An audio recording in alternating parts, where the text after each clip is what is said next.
G'day, how are ya? I'm Steve Hay, this is Woodworking Masterclass. Welcome to the workshop. What I've got to do today is some sharpening. I guess I don't need these on while I'm sharpening. There you go.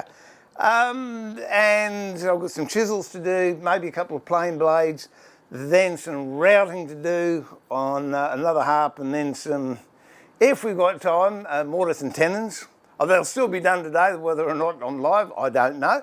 We'll give it a go. I've got a repair to do on a harp I did a little while ago, and I'll explain why I'm doing it and what happened and the reason behind it. Basically, because there's absolutely nothing out there with any depth of knowledge to teach you how to make a harp. Although I must admit, I did come across a book here by music makers. You can actually download a copy. It costs you, I think it was $70 Australian for me to download that, and then I put it in this binder, and it has got an absolute plethora of information in it. I've only just started reading it, and Jeremy Brown, I think, is the chap that wrote it. There you go. There you go, music makers. He's been selling kits for 30 odd years. So I've got something out of that, and then another book that I got by Dennis Waring, which I'll show you later, and I'm building a harp out of his book at the moment, because I finished Black Lightning. It's absolutely extraordinary, I love it. And that was done with Lichtenberg burning. On a safe machine, I'll add on a safe machine. And then this morning I came down here, and it is hot, hot, hot at the moment. We're going to hit over 40 degrees, I'm sure. All the chickens are walking around doing their Mr. Universe impersonation with their wings out here going, oh, it's hot, it's hot. But egg production's gone through the floor because it's that hot, and quite frankly, I don't blame them either. So I thought, what better way to start a Monday for me, Sunday for a lot of you, but come down here, do some sharpening on the Tormek. This is a T8, I think. Yep. And get my chisel sharp, because I actually went to use a couple yesterday, and I thought, oh, they're a bit, there you go, and so better brighten them up. And I started to sharpen, as you can see, and I thought, well, this is done. Why don't I just stream while I'm sharpening? Then we can have a chat and a catch up, and if you've got any woodwork relating questions, I'm happy to do my best to answer them. I'm just going on here to see if I'm on, and then I can open the chat room. Because we got activity in the chat, but it's over there on the screen, not here on my phone. So as soon as I get that happening, I can interact, which will be lovely. Here we go. Oh, I don't really want to know. Oh, there you go. Skip the ad, that's what I want to do. Andy, good morning. How are you, mate? Jared, g'day. Buffing again, but we'll see how bad. Ray, g'day, Ray. Yeah, mate, look, it really is sad. I'll give it a go, sharpen a couple of chisels. If it's playing up too bad, I'll give it a miss. I'm going to blame the heat. I'm going to blame the heat. Vince, hi, g'day. Not all warm here. And it reached 9. Mate, I'll send you 20 degrees if you like, and both of us will be happy. How about that? Okay. So what I'm doing is sharpening my chisels and drinking coffee at the same time. Hey, who is it that said men can't multitask? There you go. Oh, move that over in the centre. I don't know what view you want to see. It's not terribly exciting, but it's good for me because I need to get it done. So I'm going to put me, where's George? I'm going to put my G6 iPhones on. There you go. iMuffs, not iPhones. Wrong company. All right, now. The wheel I'm using on this, by the way, is a, let's see if we can get this happening. There you go. It's a diamond wheel, not a CBN, it's a diamond. 600 grit. It's the medium one. The reason I don't use the coarser one, I've got a coarser one, but it's actually up in the wood turning shed. Because these chisels are in pretty good condition. I've got the angle I want. I'm cutting these or sharpening them at 30 degrees, and if you can see, I'm a lot off because the initial factory grind on the 25, and normally what people do is they'll do a major grind. Take that off for a bit. They'll do a major grind and then they'll do a secondary, which gives them that cut. Whereas I'm using this machine and it gives me exactly, well, another reason I love these iron wheels, it gives me the same curvature or radii on the blade every time, so I don't have to worry about a secondary grind on it, and it's much quicker for me. So now all I've got to do is take the edge off. It's got a slight burr, which you most likely won't be able to see on the camera, so I won't show you. But you'll know when it's off because it'll be nice and sharp. I can see it here. The light's hitting it. It's just a little bit of silver. It's going to be boring as watching paint dry, I think. But it has to be done. It has to be done. Oh dear.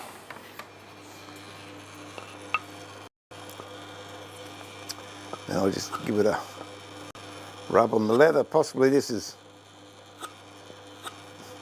something that doesn't need to be done, but it's part of the ritual of it. Here we go. We'll see if I did any good. Where's a bit of paper? Oh, there you go. Whoops.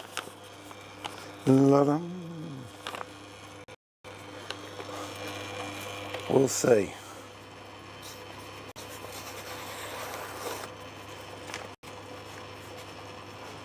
It's an old manky bit of paper. But that's nice and sharp. And that's how I want all my chisels. Nearly all my planes are like that. Because if I come in here to do some work, I don't want to stop what I want to do and then have to sharpen some stuff because it's not quite ready. It's like when you go fishing. There's nothing worse than deciding, oh, I'm going to go fishing. And then all of a sudden you find out you haven't cleaned your fishing tackle, or the reel seized, or there's a big knot in your line, or the hook's gone rusty. Then you've got to stop and do what you do, clean everything up. And then by the time you got it all ready, a lot of the enthusiasm for fishing has disappeared. Now these, Trent, I hope you're not watching, they have been abused somewhat. They've got a bit of glue on them, so I'm going to have to clean that off with these chisels. Oh, that one's bad. There we go.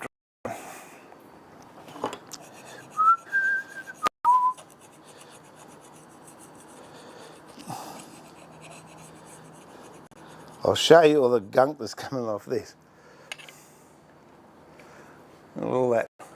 That's just glue that whether or I would most likely use it just to clean the glue joint up, and been slack and wiped it properly afterwards. So what I'm doing here, this is, well, let me just move this is what I was cutting in when I realised my chisel was dull, so I thought I'd clean them up. So what I've got here is just mineral, whoops, I'll show you, just mineral terps with a steel pad or steel wool pad, and I'm just cleaning off any gunk that has built up. Be careful you don't go over the edge, especially if they're half sharp, because you go over the edge you'll slice your thumb or your finger or something like that. which isn't ideal for a Monday.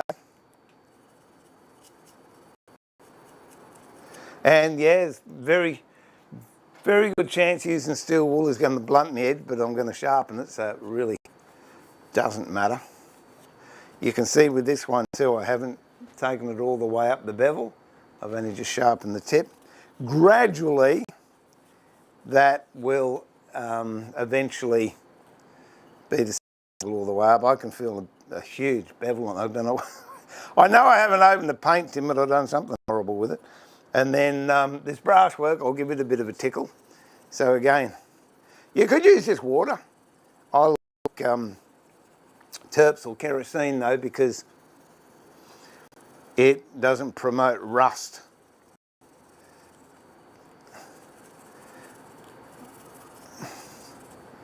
Okay, that's looking a bit cleaner there, and I'll put the old brasso onto it. I do this before I sharpen it, because then when I've finished, it's sharp and shiny, and I can put it straight back in the rack. If I sharpen it, if I polish it and clean it up after I've sharpened it, two big glaring problems, not problems, but situations that could arise. I could drop it and ruin the edge, or worse still, I could cut myself, which isn't nice at all. There you go. It's all nice and shiny. Okay, so I'll set this up in the jig, and we'll sharpen it. At the moment, it wouldn't. I doubt if it would cut bubble gum. It's not real good. So, put it in the jig, like that, clamp it down.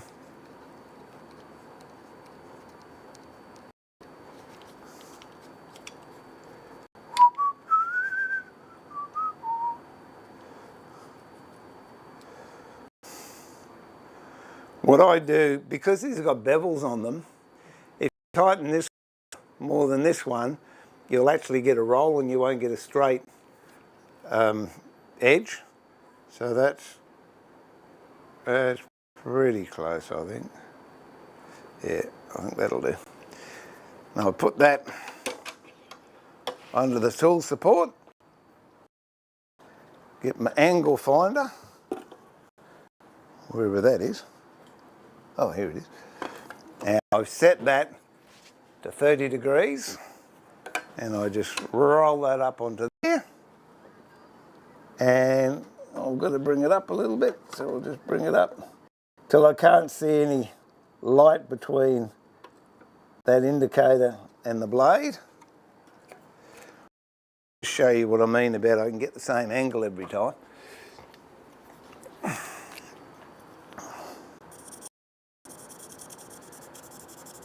All things being equal, a pass and that texture should be off that face. Bearing in mind this is a 600 grit, it's not a very severe grit. So we just go 1, 2, 3, 4, 5. I won't even look before I show you. That texture mark's off. That means I've got exactly the same angle as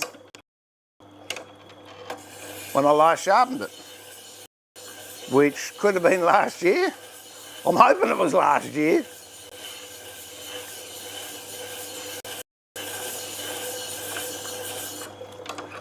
Not the year before.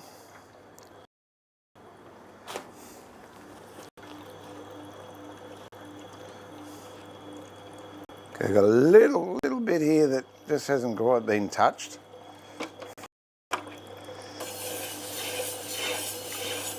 There's not a lot of pressure going on there. What have we got? I can chat while I'm doing this.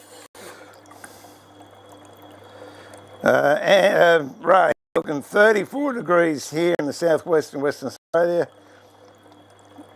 Yeah, about 40. Seems to be Australia-wide.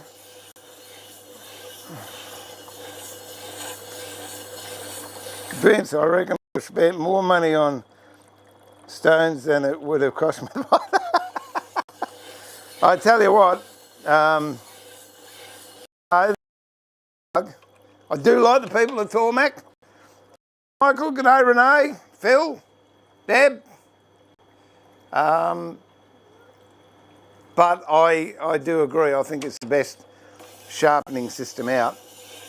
And you're right, it costs a couple of dollars to get it set up. But once you've got it, you'll never regret it. I bought the smaller one, which I've still got over there. It's the precursor to the T4. It was a 1200, I think it was called. And it's okay, it does a good job. But the thing I like about the T8 and the T7 is it's a lot slower. This is 90 RPM, whereas I think the 1200s and that are 120 RPM. And you think, oh, that's, you know, that's not much of a difference. Well, it is. Well, it's a lot slower than a grinder. A normal grinder will go at 2800 or 2880 RPM. I've got a lot of slow speed grinders, which I actually really do enjoy. And they run at 1440. And when you're doing buffing and what have you, especially up in the machinery shed, yeah, 2800, you're doing some buffing and it flies out of your hand or you get a catch. Yeah, it's nice. Whereas 1400, you've got a lot more control. And I tend to find the tools don't heat up as much. Just seeing how that's going. Yeah, it's not bad. Oh, all I've got here is it's just a double-sided strop. I'm using the soft side. Doesn't matter if I use the soft side or the hard side. Again, personal choices. And just give it a couple of strops. I'm not going to cut a piece of paper with each one. But how I test to see if it's sharp is I just, no pressure, just put it on your thumbnail. That's just the weight of the chisel. If it cuts in, sharp. If it slides off, it's not sharp.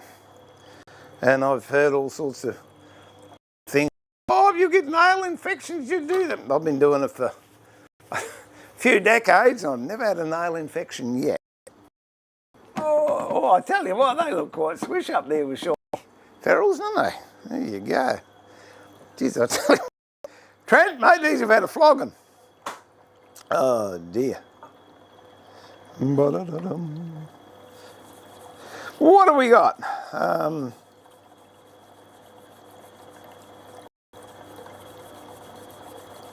Who said men can't multitask? All the ladies. Yeah, you could be right, Andy. Oh, dear. Tell you what I got Louise. Good morning. How are you? Good to have you on board. You been doing any woodwork? Have you used that spoke shave yet, girl? Have you? I want to know. You'll have to bring it up here and I'll use it. Oh. The other day I veneered these harp backs. One I veneered both sides and this is it. It has not been in clamps and you can see how flat it is. The one I only veneered one side on, it bent like a banana, so at the moment it's under weights. But that is the reason you veneer both sides. And I only veneered one side on purpose because I knew which way it was going to bend and I wanted that effect because when I'm doing the harps, you actually want the soundboard to belly a bit. So that's the go with that. Hang on, let me just turn this over here.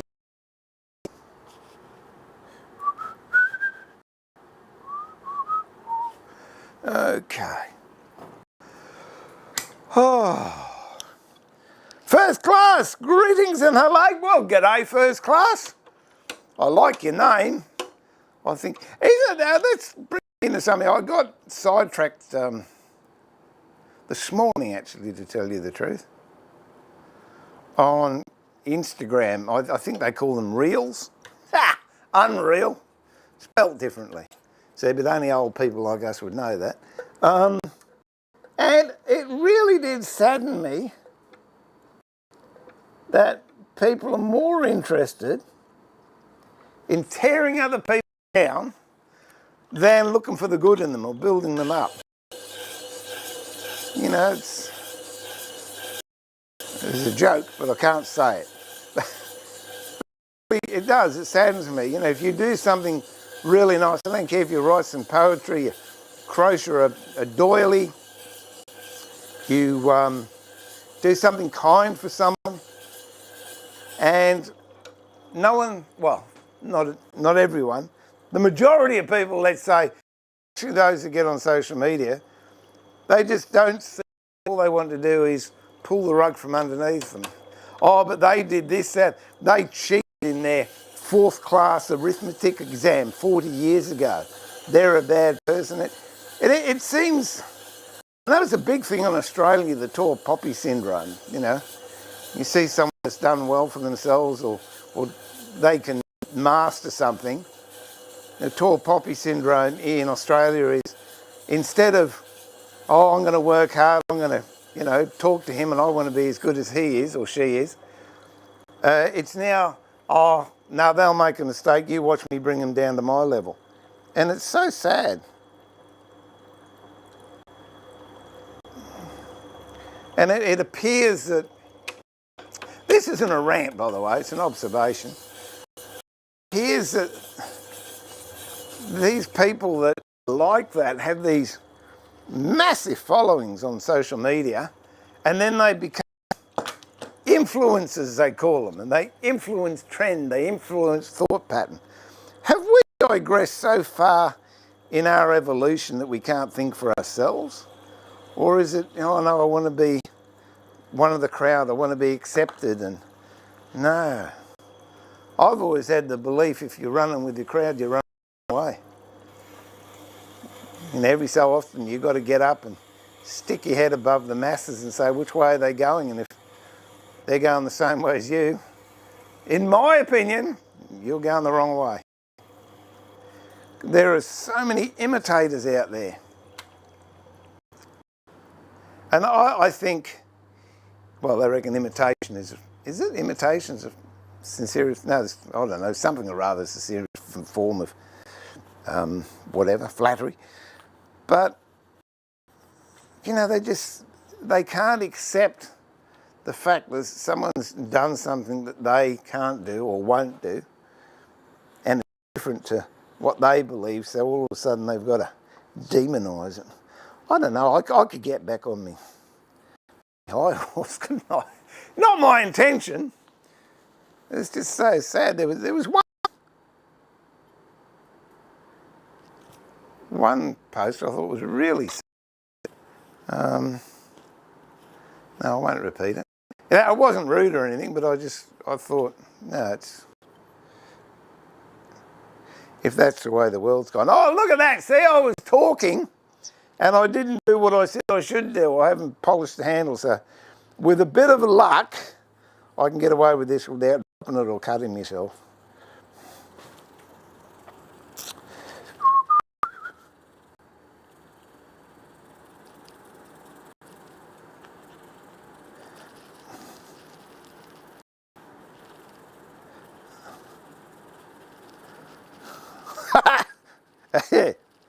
At the risk of getting myself shot, my grandson, he's 17, said to Sue the other day, because Sue was saying, look, you know, you've got to make your bed at least a year.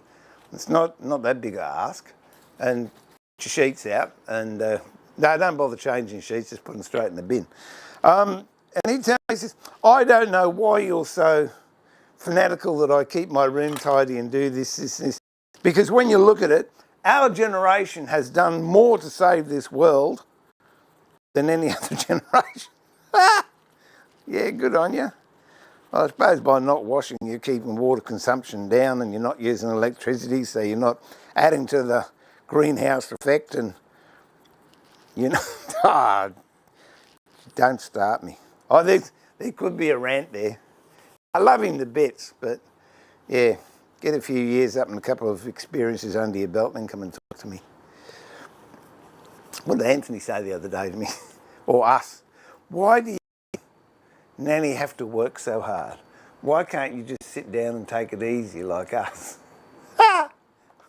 I said to see you should do that one day. She wouldn't. I'd like her to do it for 3 days.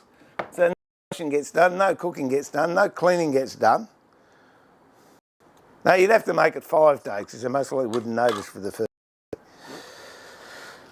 Oh dear. Saw another post the other day. I thought it was so good. It had "Be a hero. Teach a young person how to change brake pads. Teach a young person how to weld, how to use a lathe, how to make stuff." Yeah, that's all very well. I would love to do that. But they're not interested.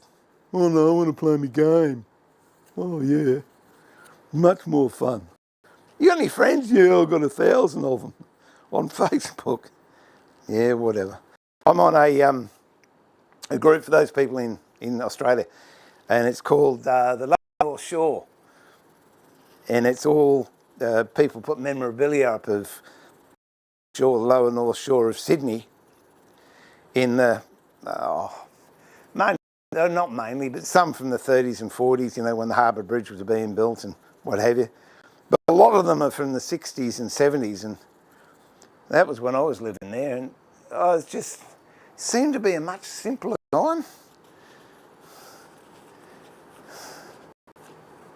You know, you used to go out and play. I don't know if anyone was in the same position. You didn't have a choice. Your mother tell you to get out of the house. You know, I was sent to our room, it was punishment. And kids don't want to leave their room now. I can feel the rant coming on. No, I'm going to be strong.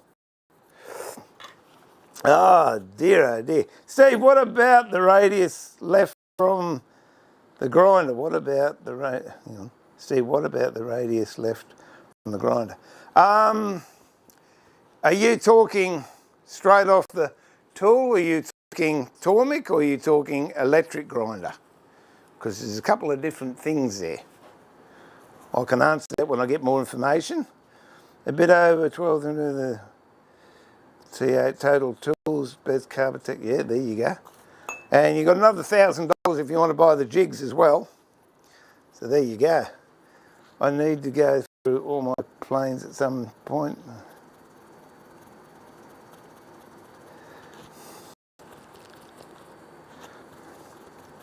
I haven't sharpened this one yet. Just remind me.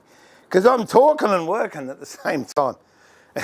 I take back, Andy, what I said about multitasking. I can't sharpen and talk. I can drink coffee and talk, but not sharpen and talk. There we go. Okay, let's put this in here and we'll sharpen it up. The one thing, if I'm with the radius, are you talking secondary bevel should be flat? There you go. First class.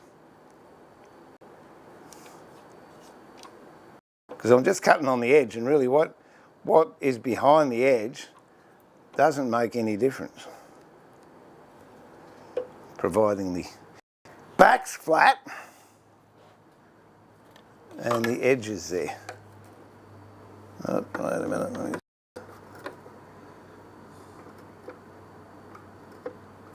There we go. I had all intentions the other week. How long does it take, Louise, to pick? Look, here we go. I've got a spoke shave. I've got a piece of wood.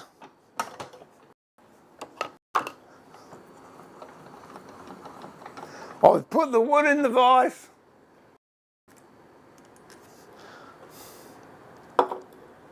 And I've put the wood in the wrong way.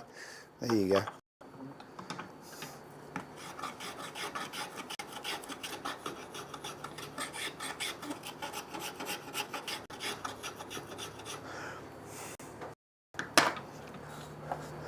I've used the spoke shaver, and you're laughing. I can hear you laughing from here. That wouldn't interrupt your day too much. That didn't even take a minute. Come on, you've done a good job.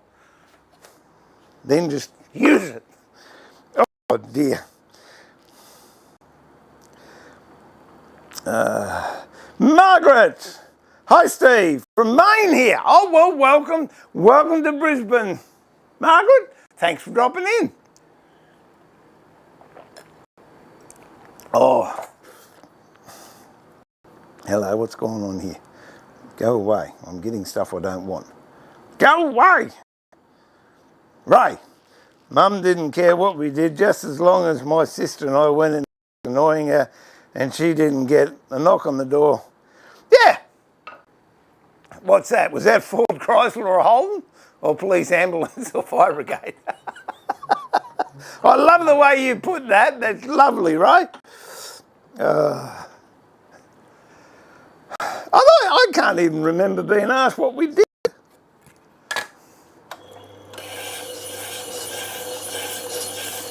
Got fond memories of hopping ferries. Used to love doing that.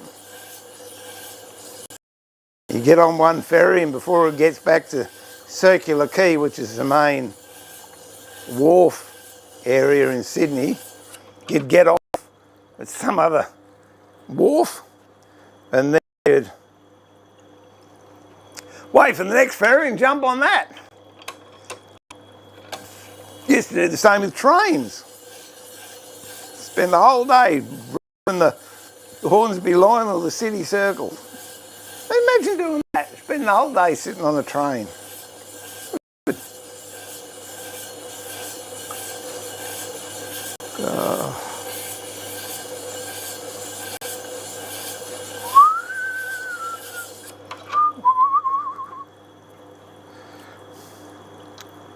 Nearly there. Oh, these are going to be so nice to use.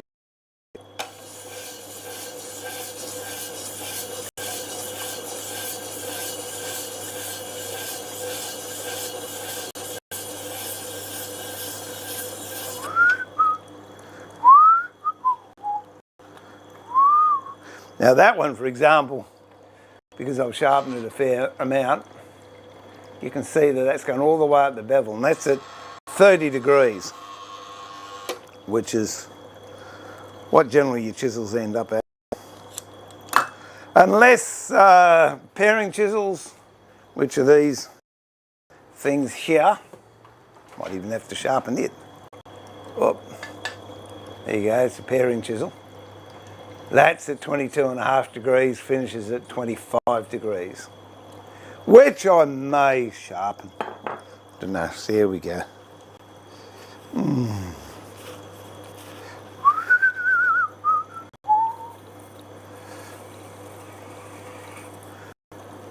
Something satisfying about when you've had a big day sharpening and then everything's sharp and you know as soon as you pick something up, use it. Good feeling.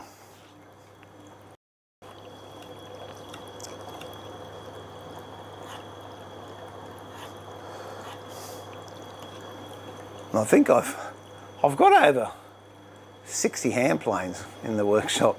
And I used to take a day up and everything.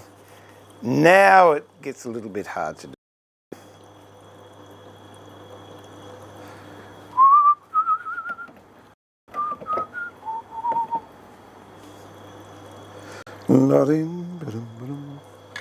I always start, when I sharpen too, I always start with the widest chisel first and work my way down. Couple of reasons. If you're using a stone and you've just flattened the stone, the wide chisel is going to benefit from a nice big flat stone and you don't get any grooves in it. So as you go down the size of the chisels, you're still using flat stone because it hasn't been chopped up by all the other ones. That's disgusting. I've seen sharper screwdrivers in that one. And the other reason is, if you start with the widest chisel first, it takes the longest, obviously, because it's the widest. So as you're going down the track, the thinner they are, the quicker they are, and the sooner you get them done.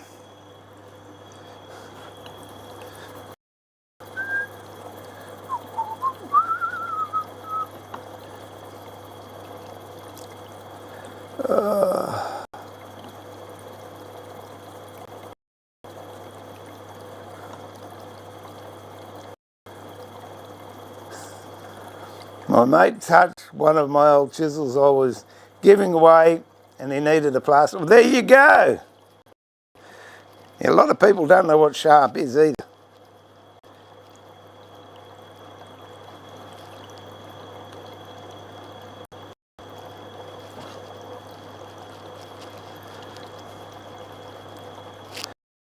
Makes me laugh when people say, oh, it's scary sharp. What do you mean scary sharp? You mean if you walk past the bench, it's going to jump up and slash you or something?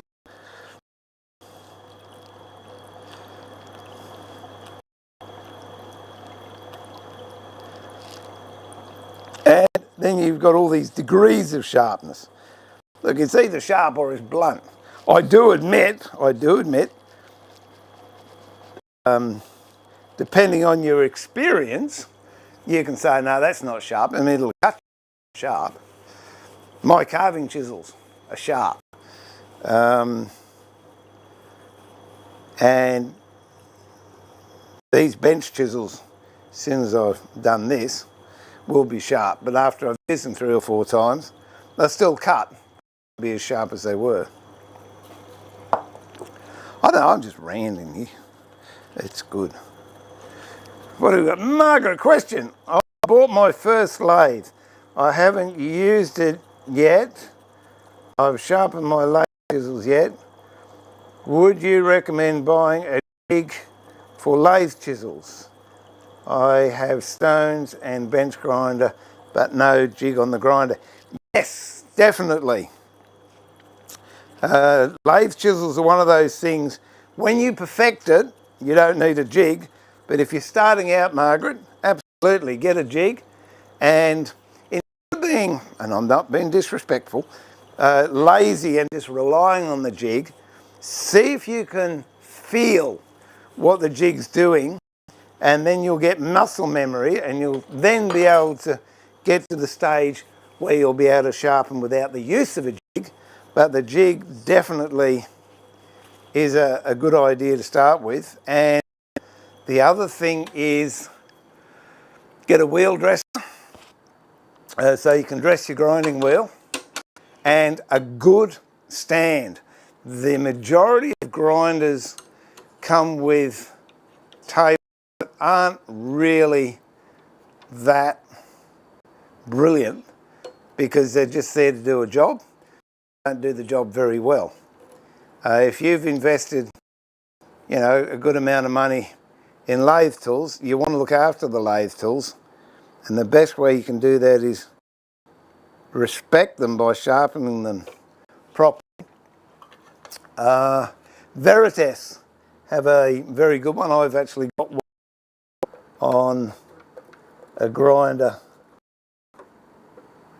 in my wood turning shed, and yeah, they're not cheap, but they're good because you can maintain the angle, and the jig itself actually bolts onto the bench, and then you can change the angle of the jig in relationship to grinder.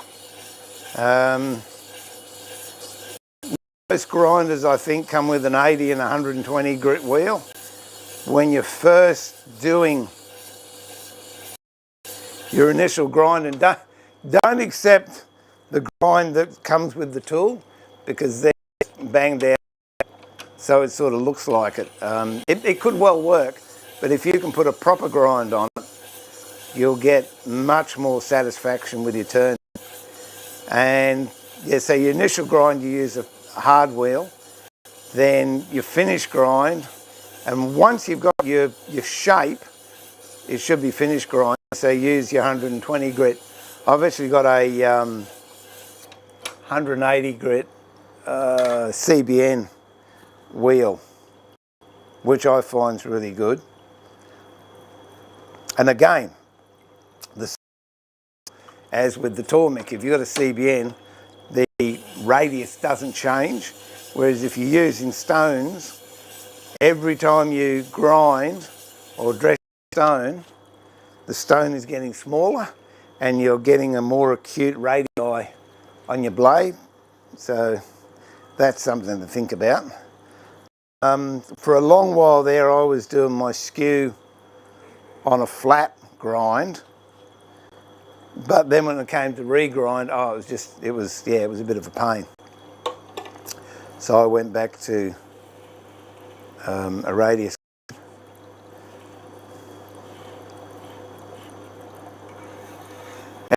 What are the things you're going to be making, Margaret? You interested in spindle work, boxes, or bowls? I should get up to the wood turning shed and do some wood turning videos, I suppose. And get yourself a good face shield.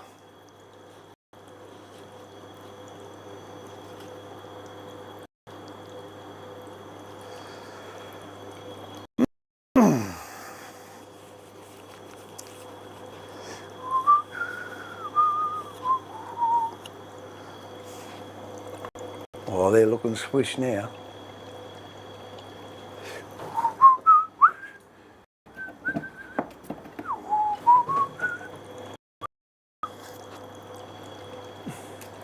I'll bring that up so we can have a look at that. And that screwdriver, it's got nothing to do with what I've been doing. I was doing something else before then. Getting down the business end.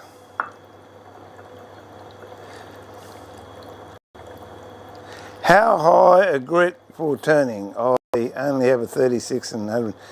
All right, okay. Your rough shaping you can do on the 36. I think I sort of covered that. Rough shaping on the 36, 150 would be ideal for maintaining your edge. The other thing which is really, really good that I use a lot, and I'm not saying you have to use this brand, but are these. Diamond stones. Skew, particularly the skew. If I'm doing a lot of skew work, all I'll do instead of going back to the grinder is just lap, lap, lap, lap, and then I'm back into it. Because all you've done, you've just taken the edge off. And that will give you a nice keen edge. And I reckon I'd get 8 to 15 swipes on a diamond stone before I have to actually go back to a stone. So that's worth thinking about.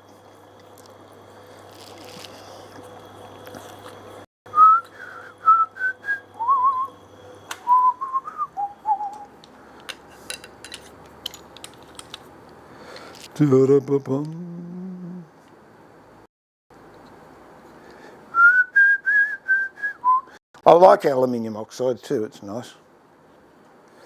That's confused me because aluminium oxide used to be orange. Ceramic used to be white, but now I see aluminium oxide coming out as white.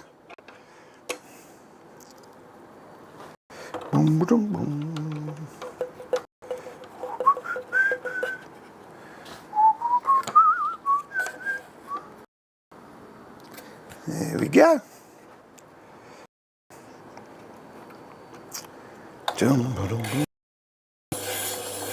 And these diamond stones, they last and last and last.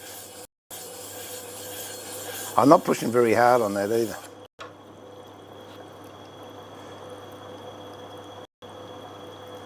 What I'm doing now, I'm just feeling it's sharp. There you can see it's all nice and shiny. Rub my finger underneath it. I'm just feeling for a burr. Haven't quite got there yet. A couple more hits and I should be right. You can sharpen if you like. If you don't get a burr on it, it's never going to cut squat.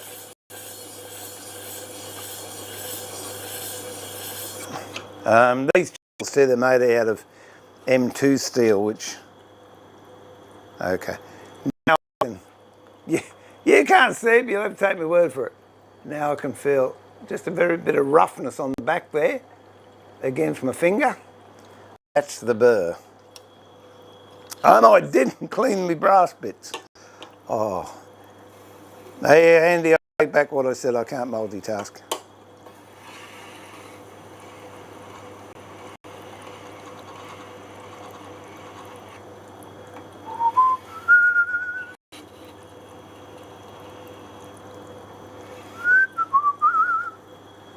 There we go.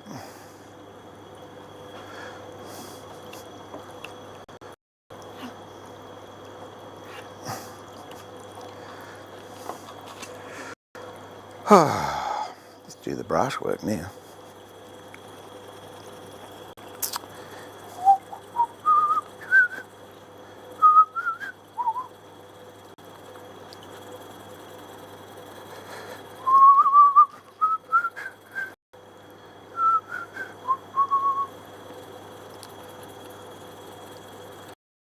Boom, boom, boom. Here we go. What have I got? One more to go? Two more to go.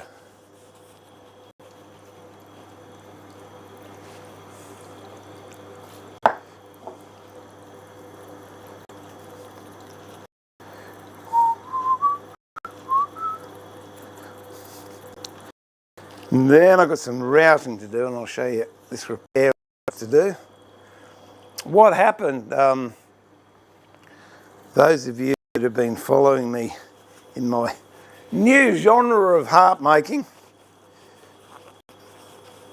know that I'm trying all different ways, because there's very limited information out there, of making harps, and I'm just sort of documenting what results I'm getting.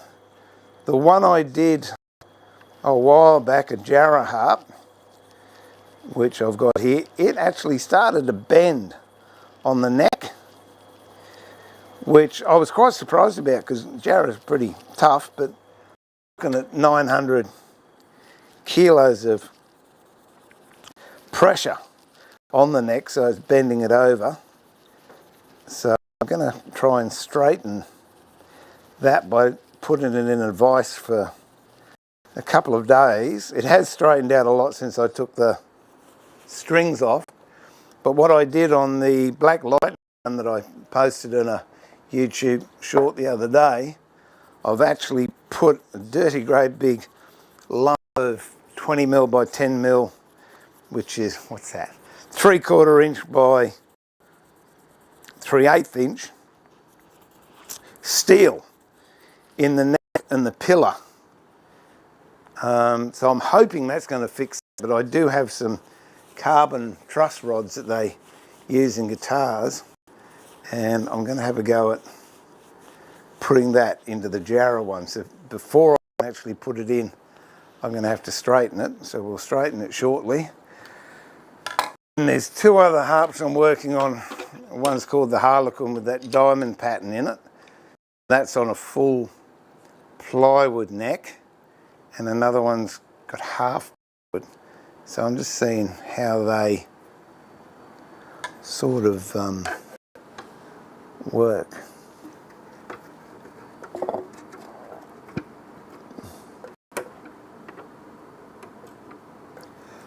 There we go. You see how quickly you can do a small one, because it's only a little blade.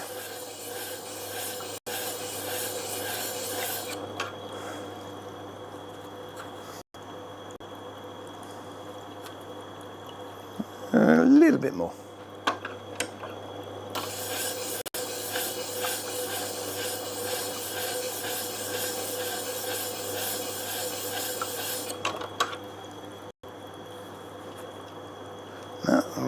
No, right on the corner.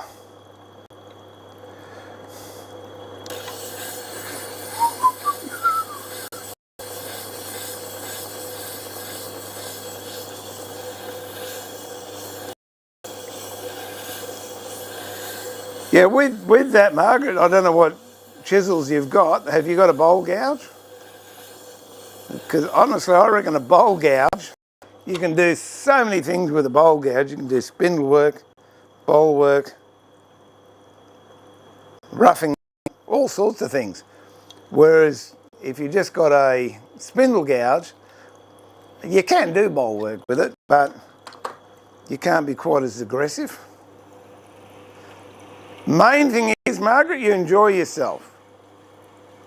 That's the main thing. First class, I saw a comment from you. I'll be with you in a tick.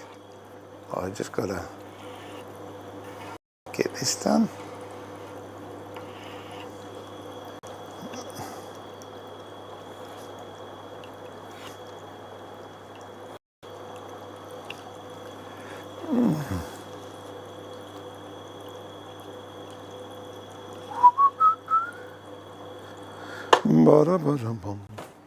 And the last one.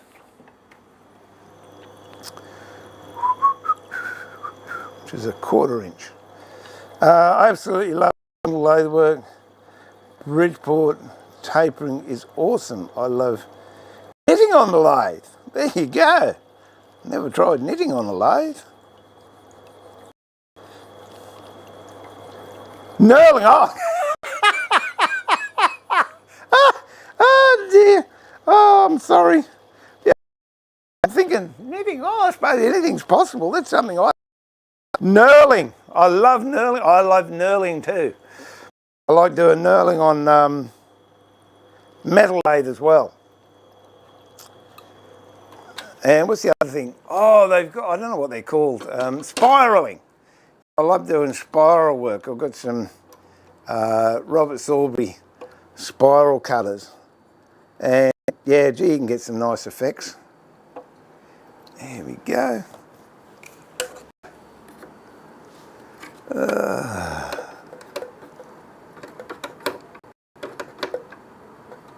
Ba-da-ba-bum.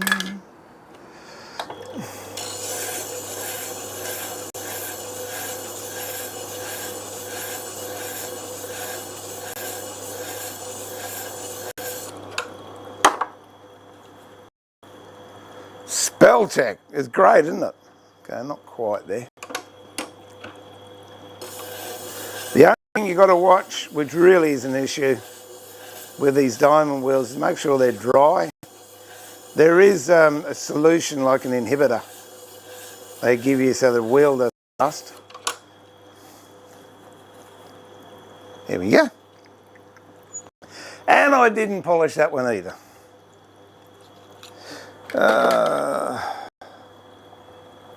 Let's do this. I've got a couple of marbles. It shouldn't take me too long, and then we'll get in and do some other woodwork maybe. There we go. Yeah, I think people come around here.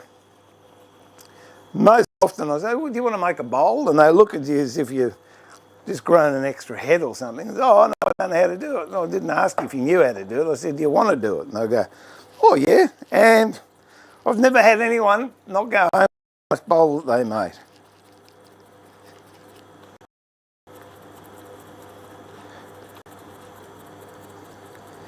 There we go.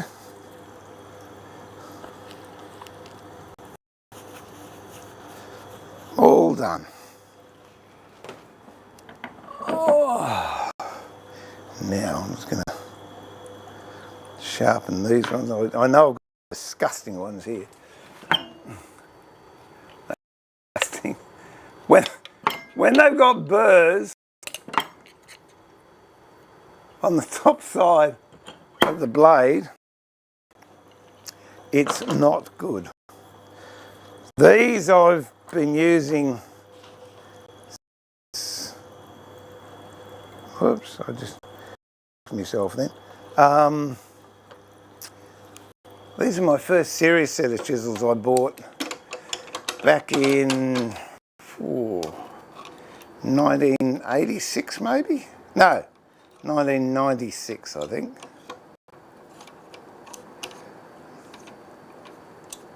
So what's that? That's 10, 20, 24, 25 years.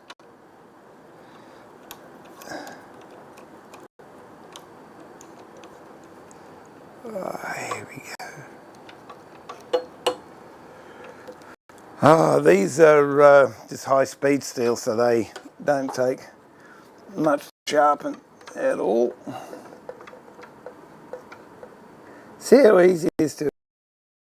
I didn't do that, did I? Next one, I'll put it on the camera and I'll show you just how easy it is to adjust it.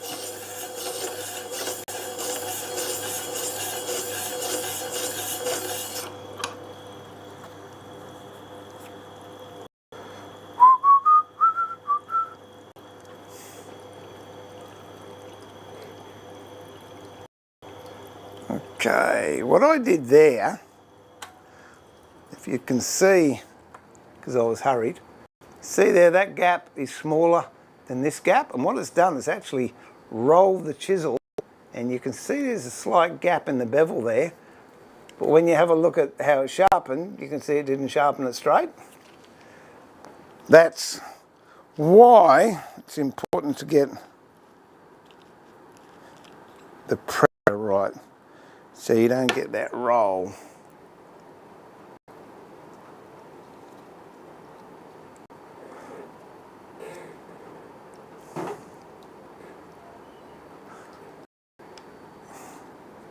Hey, that really, I mean, it'll still work as a chisel, okay.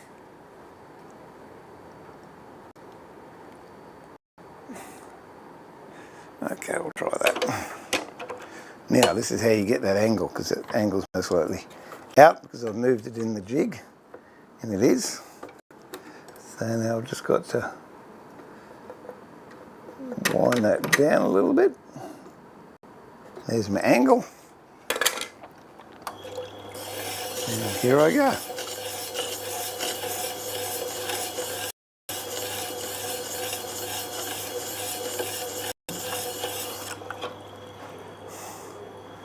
That's starting to level it out. What are we on? Go this way here.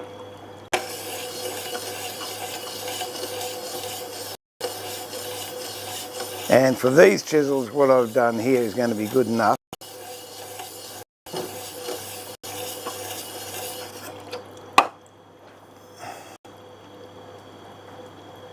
And it's starting to even it out a bit. I can't be bothered going all the way through. If I've got a burr there. No, I haven't got a burr here yet, so we might just have to keep going on that one.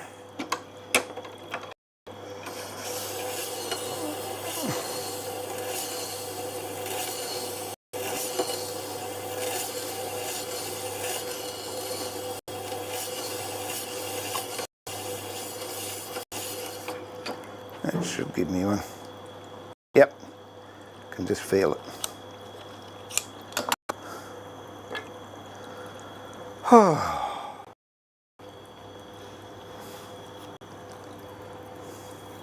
And what I'm doing here is it's just on the leather wheel.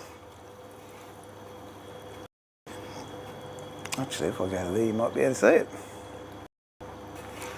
Just putting that on the leather wheel at the same angle that I sharpened it. And that is just polishing up the back a bit and giving me a nice edge.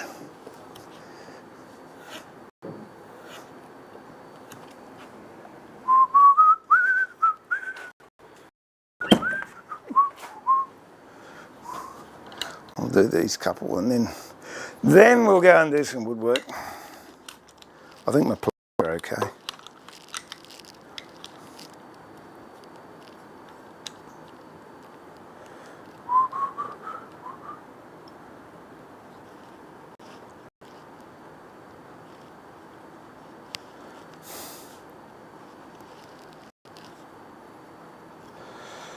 Boom, boom, boom, boom, boom.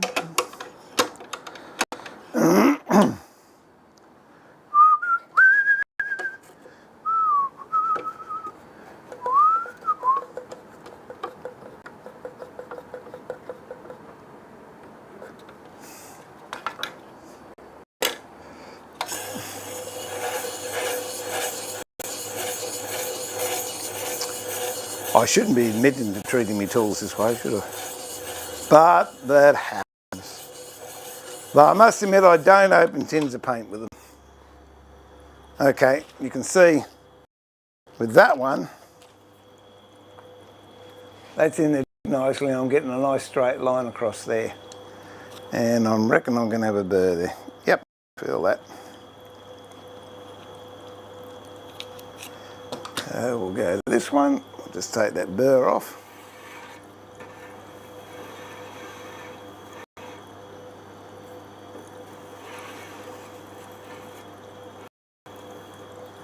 And I've got glue on this that I didn't clean off. If I didn't roll over the edge, we should be okay.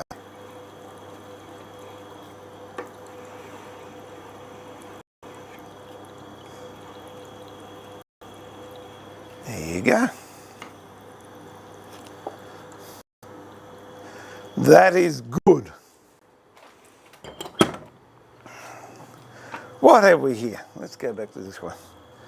Margaret, I have a starter set, 8 to 10 lathe chisels, nothing special, something to learn on. I have the basics till I get some better steel.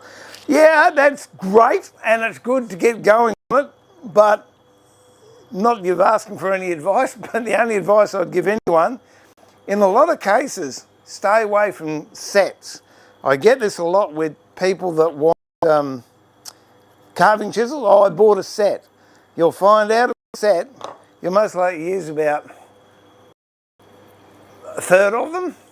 Whereas if you buy a really good chisel, you can get a lot of use out of a good chisel and it'll keep you going, because sometimes, and I'm not saying all the time, sometimes if you get a set, they're built as a set, not for a specific task. And don't get discouraged if what you want to do, Margaret, you have a hard time doing, because a lot of the times it might be you just need a different size gouge or a different size skew, or a particular bowl gouge angle. So just persevere, and if you want, send me some pictures of your work. I'd love to see it. I love watching people as they grow and do new things. Oh. And don't believe this about, oh, skews are hard to use. Skews are easy to use once you understand what you're doing with it.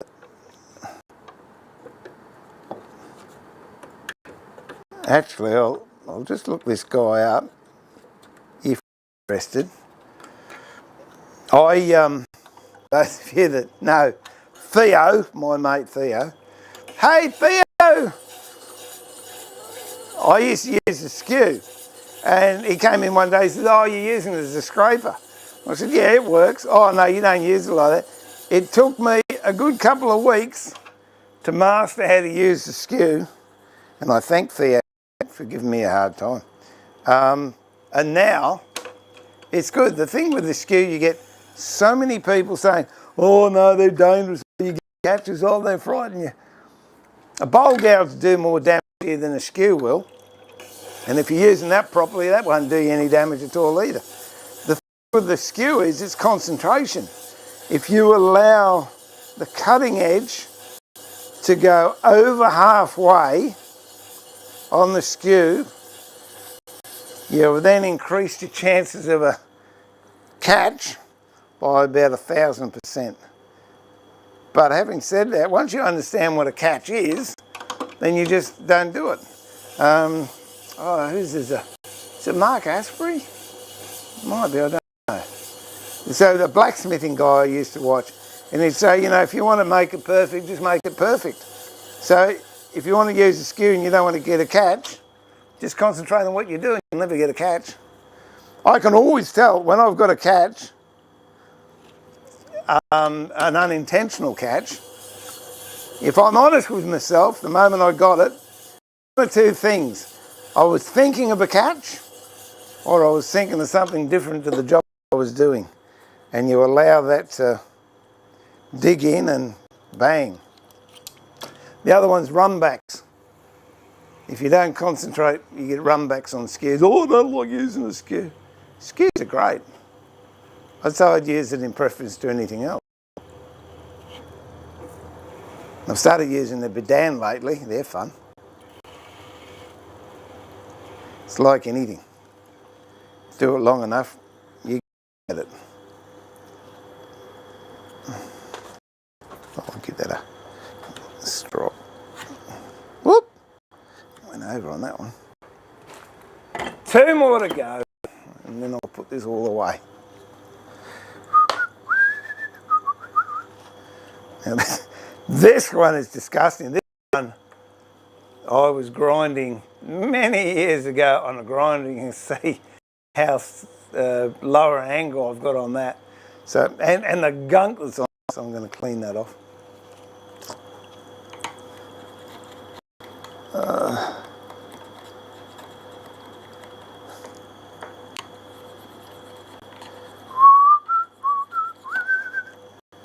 Nathaniel, g'day mate, how you going? Pedal car going, have you started on that yet?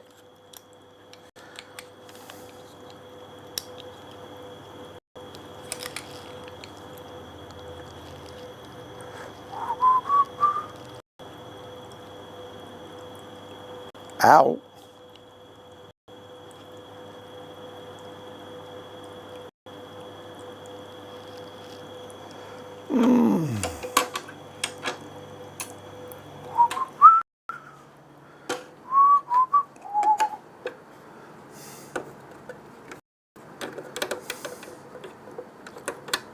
I'll tell you what, my air conditioner in here is set at 23 degrees and I can still, and I'm in a double insulated shed, I can still feel the radiant heat from the outside. So I'm not going outside for a while. There we go.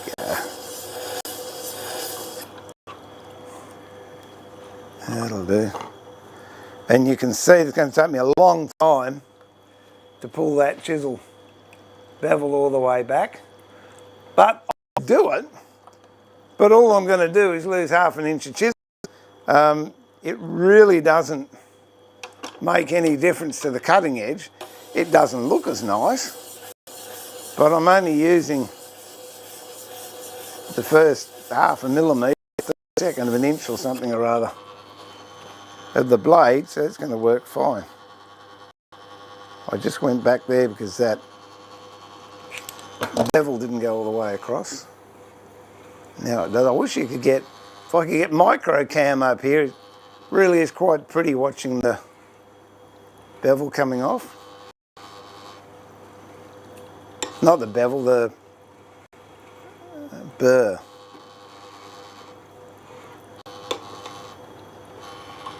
And that's not straight either, but doesn't matter.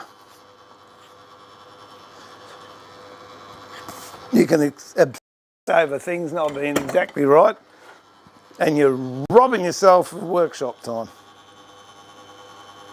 Okay, here we go. We'll do the last one here.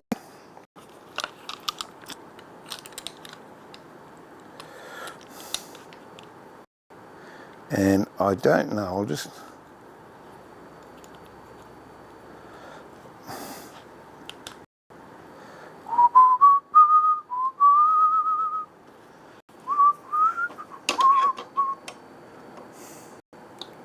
And it does help if you put the chisel in the right way, or else you end up sharpening the handle.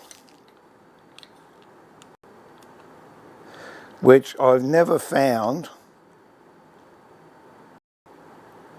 a good reason to have a sharp handle.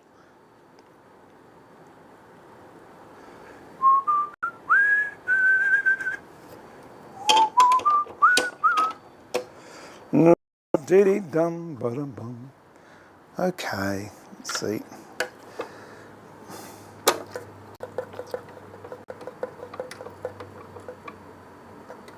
It is just such a nice system.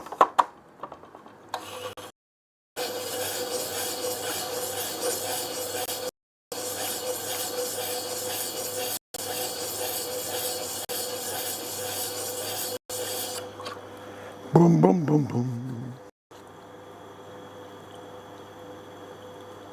Nope. No burr happening there yet. I won't do it whilst I'm ready. I'll cut my fingers. Nathaniel, hi Steve, yeah, I need it.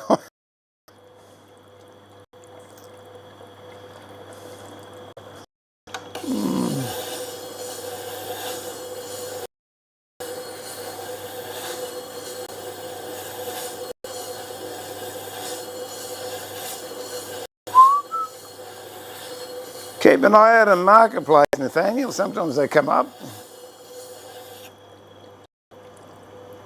Ah, starting to get one now.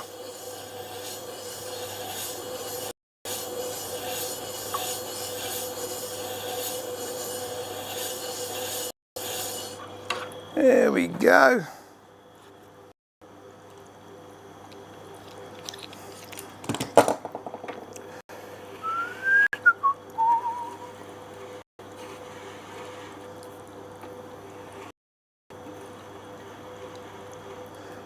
With it too, when you're doing it on the leather wheel or a leather strop, it's a question of worrying it off more than anything else. It doesn't come off in one clean cut. You got to sort of bend it 2 or 3 ways.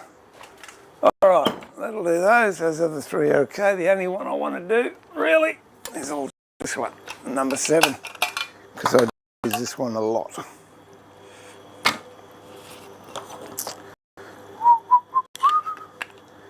And I might have a nick in it.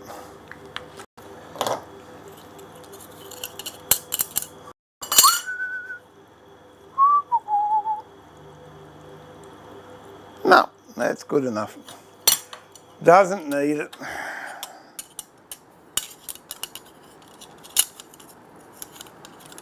So that's good. I'll just set this up.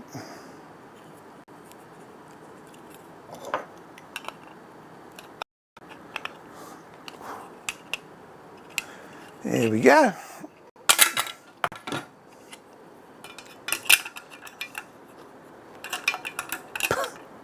Put that in the right way, sausage head.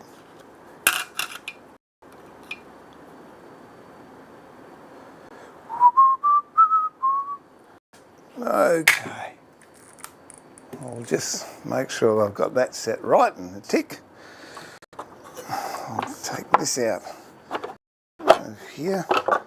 And of all that sharpening, I'll show you how much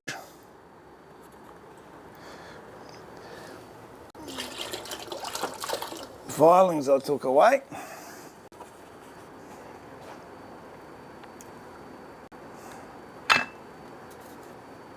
Can you see that there? That's all the filings. If I take the magnet off, you'll see it all slip down. There you go. So that was all that came off of that little sharpening exercise I did. But I'm happy now because I've got nice sharp tools. Okay, just put this to one side.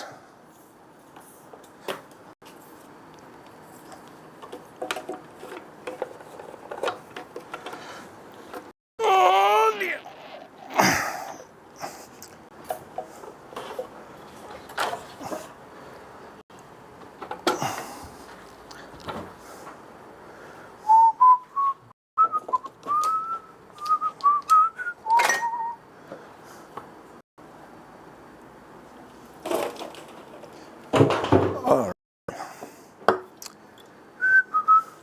Now I'll show you what the problem is.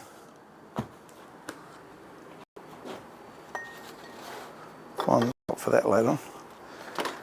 With this harp. Oh dear. If you can actually look down, I don't know if you can see which was the best way to see it. Yeah, that's all right. If you look down there, you can actually see the neck has got a bend in it.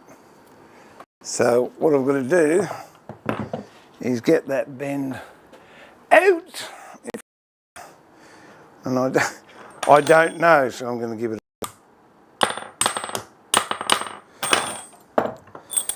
give it a try.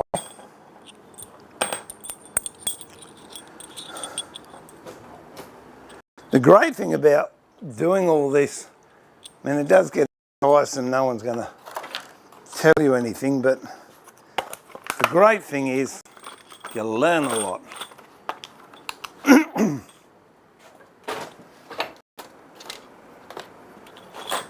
Now I'm looking for a ratchet, so I can just take these out. I had it before. What did I do with it? It's in my pocket? No.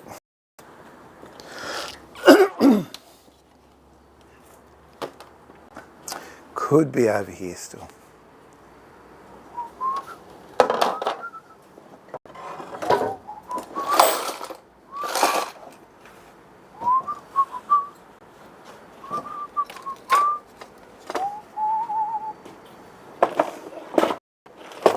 Well, that's a bit disappointing.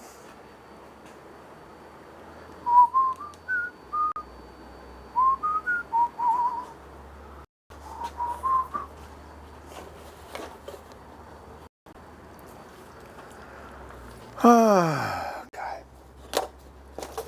Let me see if I've got a pair of pliers or something here. Really what I wanted to use, but here we go, these might do. Screw these bridge pins out.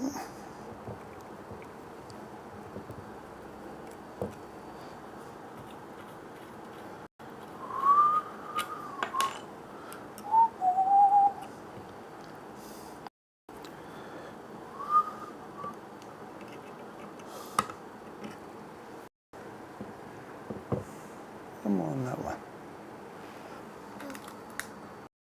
There you go. Before I do that, you can see what I'm doing.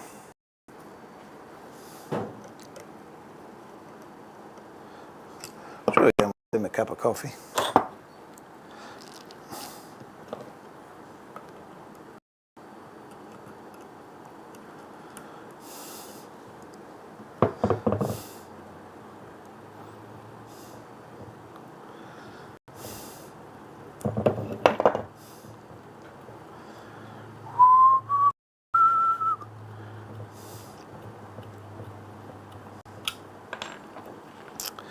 Let's take these last two out.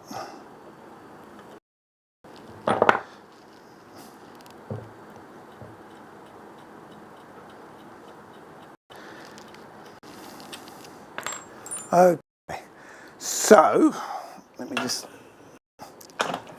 put that away.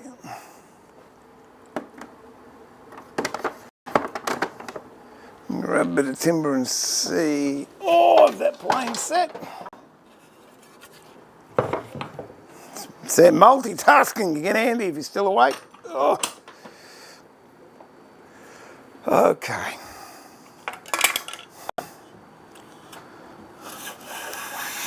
There you go.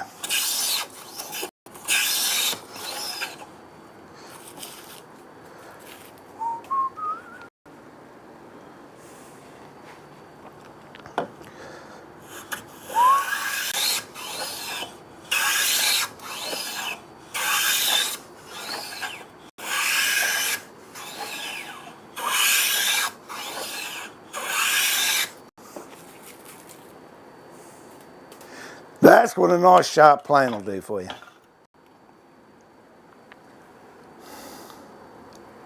Okay. So I know that's good. That can go up there now.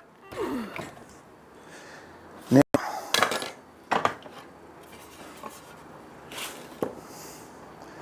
I don't know how, so I might use this vise here. Oh, yeah.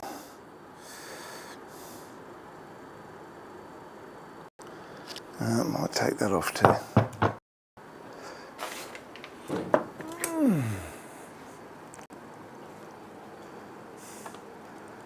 Let's take this off.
here. We'll see if it's going to straighten it up.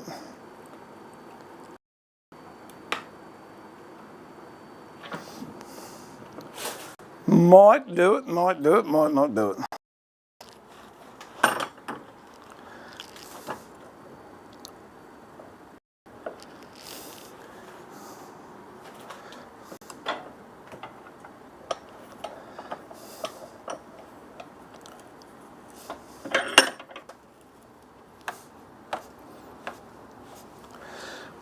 And I'll leave that. I just put that in a vise over there and I'll leave it for a couple of days and just see if it's made any difference. If not, I'm going to have to work out another way of straightening it. All right, let's do some router work.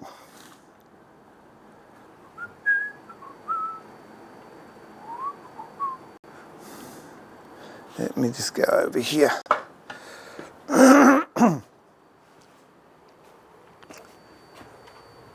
I can spin this around so you can see me at the router. I'm going to do 2 rebates. One, the machine's already set up, and then the second one, I'm going to have to change the bearing because I want a much smaller rebate. I'll show you what I'm going to do.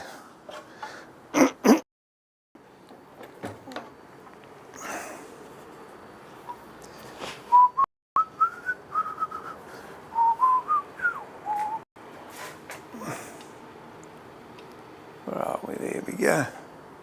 Whoop! Just check my batteries to make sure I'm okay. A bit low.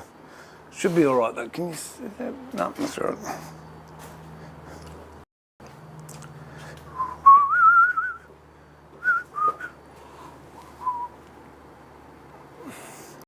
All right. So this is what I'm calling my Harlequin harp.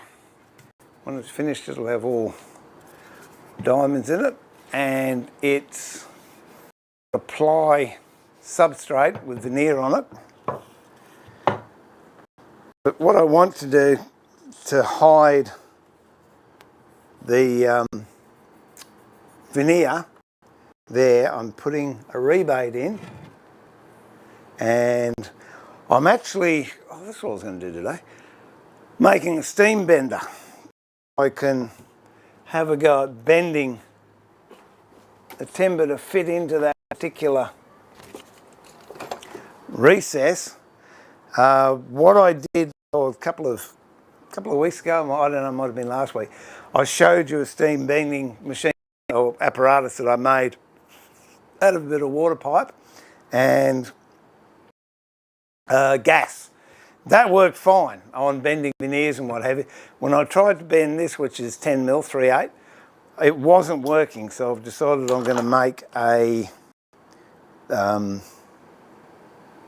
steam bending apparatus. I'm just getting lost chat again. What's going on?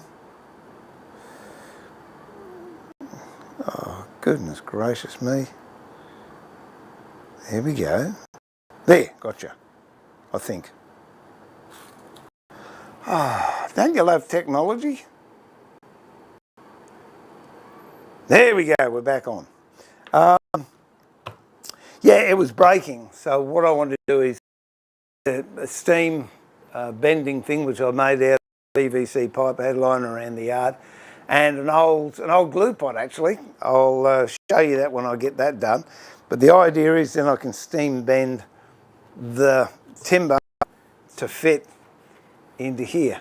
The other one I'm doing is on another harp that's half solid timber and half plywood, but it's a really, really thin one, and I think I can get away without having to bend that. So, having said that, let me spin this camera around and focus it over onto the router table so you can see the router table, which is there.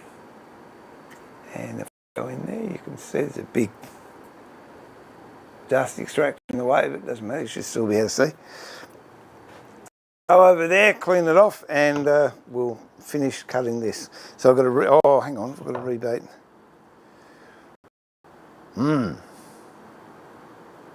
Nuisance. No, I can't rebate that. I'll reread it now. I've got to veneer this first. And I haven't got my glue pot on. But I'll put that in there and I'll turn my glue pot. We had to go at veneering that the other day, and then I got a bubble in it that persisted. So I decided I'd take the veneer off, which I did, and I didn't get a re-veneering it. There we go.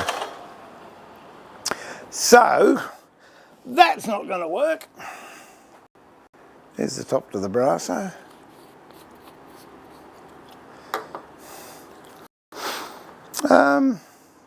I think that might just about do me then. Let me have a look, see. What else can I do? Oh, what are we doing up there? Whoops. I'll leave that one there.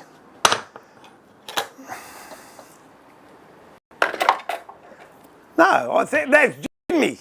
I was going to rebate this and then change the bits over, but I've already got that preset. I don't want to change it because it's going to change the settings.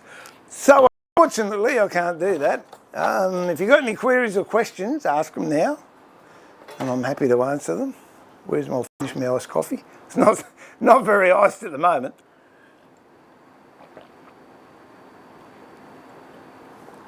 Oh, that was nice.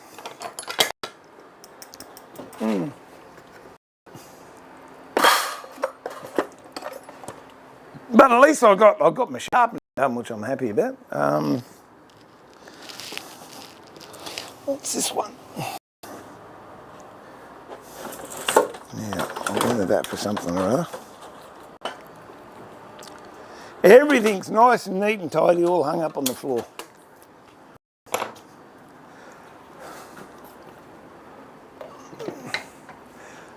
As I get through this lot, I'm going to go back to doing the marquetry for the bed, which I'm looking forward to doing. Whoop, put these away.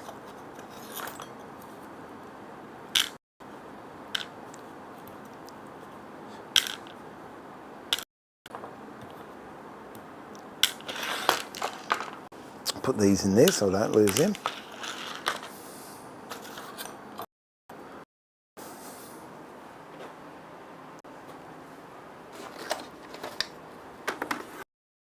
No, that's it. I can't think of anything I can show you I'm doing at the moment. I'm going to have to go away and do some thinking. So anyway, thank you for your company. If you're new to the channel, it might have been a bit of a boring stream, this one, because I was just sharpening, but all good. Hit the subscribe button, please. That'd be nice. And the bell, and you'll know when I'm on next. I'm going to wait for that to glue up, and I'm going to re-veneer that. Then I've got some mortises to cut and some tenons to cut, and there's nothing really I can show you. What's all got happening? No. All a bit boring here, isn't it? So that's it. This is time for Steve to say I'm pulling the shed door down and saying remember to keep it sharp. But more importantly, they are sharp now. Keep it safe. Look after yourself, be kind to each other, and I look forward to having your company in the workshop, at the workbench, when hopefully we'll be doing woodwork, not sharpening, very, very soon. Till then, look after yourself. Bye for now. Oh, and be creative. Good luck with your turning, Margaret. I'd love to see your progress. Catch you all later. Bye for now.